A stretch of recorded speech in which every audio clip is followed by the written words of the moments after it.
Girls having fun. They're high-fiving the crowd. Tradition started back in about '87 when Hawaii won the regionals, and in appreciation of that regional win here over Pacific in my all-time game or match. You see the fans coming out of the stands here? Yeah, they're trying to keep them off the floor, which is nice because the players, you don't want to get hurt. Players taking a couple of victory laps as New Mexico State files out quietly. And Dave showed you congratulating the Roadrunners, who did put up a game effort here, but just too much power from the Wahine, who keep the winning streak going. They end up hitting 324 on the night, and Hawaii beats New Mexico State and takes a nice victory lap around Klum. GTE Hawaii Intel players who went beyond the call are Maria Roth. 8 kills, only 1 error. She hits .538 and has 5 digs to lead New Mexico State.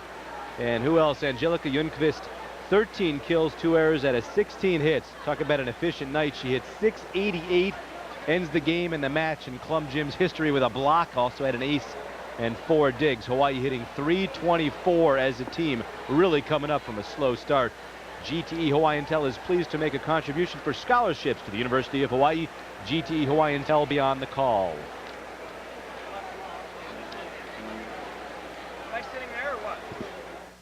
We certainly didn't play well at the start, but the crowd, I don't think the crowd knew any better. They just wanted to see us win points and win side outs because we were really struggling. I don't know if you guys mentioned it, but we were not playing well in the first game, and but we started to get, you know, I think it was just maybe some tension or anticipation of a good night, but I think we ended it well. I did mention, I said Hawaii's hitting negative. You go down 0-4 in the first game, you can't find the court.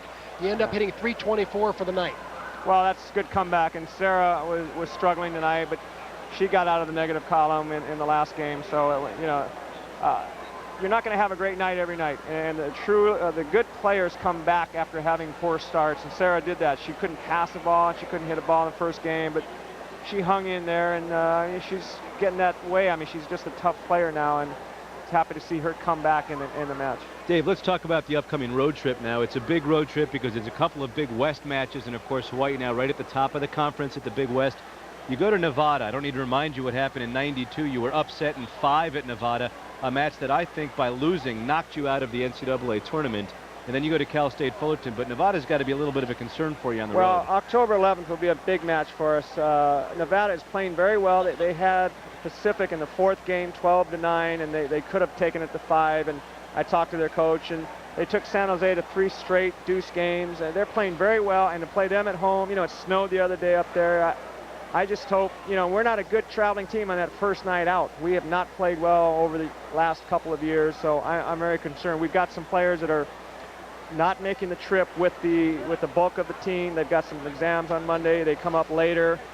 They stay overnight in LA. They won't be with the team Monday night. So I'm very concerned about that first night because Nevada is an up-and-coming team, and you know, like I say, on the road first night, we've got some factors against us, but you know, we're going to talk about it, and we're going to plan, and hopefully we'll win. All right, Dave. Well, thank you for stopping by. Of course, when we get done with that road trip, Hawaii back in the new special events arena. Let's set an attendance record of 8,000 plus that night. We'll be back in a moment.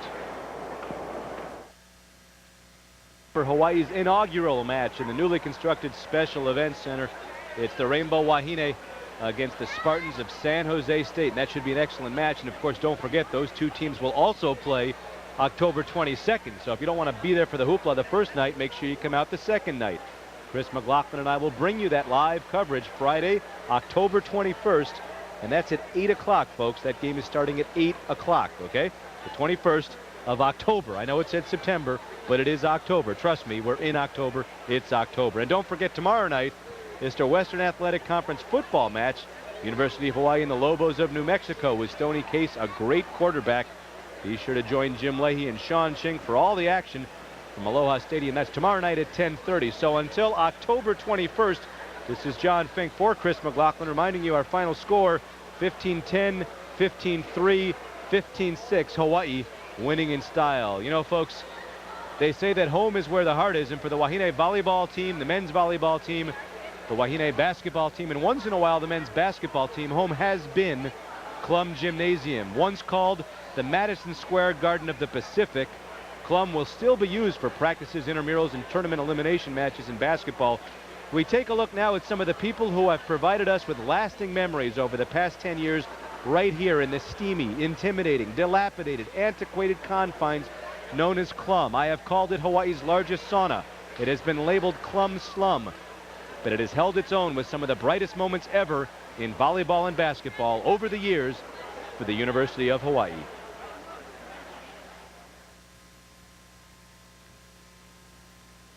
You know, it has great tradition. I mean, there's been 50 great matches played in there over the course of 20 years, and I mean, memorable matches that I'll never forget. And our fans know that feeling, and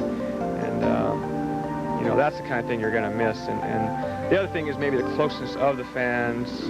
In the arena, you're not going to get as close to the players, but you know, that's something I really liked, that the fans had a chance to actually see what the girls look like and how hard they work, and you know, that part we might miss.